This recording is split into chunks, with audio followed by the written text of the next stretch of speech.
وصية بقى من حبيبك من أخوك ليك، خدها كده إيه بصدر منشرح، تمام، وقلب حلو كده مطمئن. إيه هو بقى؟ عايز أقول لك وأنت بتصلي ما تبصش حوالين منك.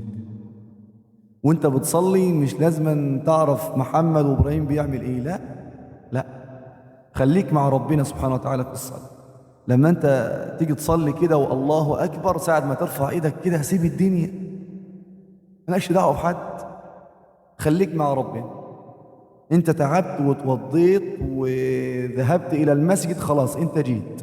طيب هتعمل ايه؟ اقف مع ربنا بقى، صلي بقى. هتصلي خليك مع ربنا، ما تبصش حوالين منك. مالكش دعوة بإبراهيم، مالكش دعوة بمحمد، مالكش دعوة بحسين. خلي، بص أنا بكلمك بس في نقطة واحدة، إيه هي؟ إنك تخلي عينك ديت فين؟ مكان سجودك. ربنا سبحانه وتعالى هيمن عليك بالخشوع، واطلب من ربنا في السجود اللهم اجعلني لك خاشعا، أو اجعلني يا ربي من الخاشعين، أو ارزقني يا رب الخشوع في الصلاة. لأن الخشوع ده لذة لا يعلمها إلا من رزقه الله عز وجل بهذا الخشوع. فاوعك تضيع الفرصة دي منك، ما تشغلش نفسك باللي حواليك، لا، الصلاة دي انت تحاسب عليها، قيامها، ركوعها، سجودها. بس انا بس بنبهك على انك ما تبصش حوالين منك، عينك مكان سجودك. ليه؟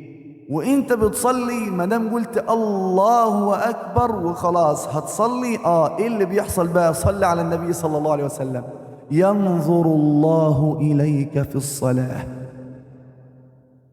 ربنا سبحانه وتعالى يعني كأنك واقف كده بتصلي، والله عز وجل ينظر إليك.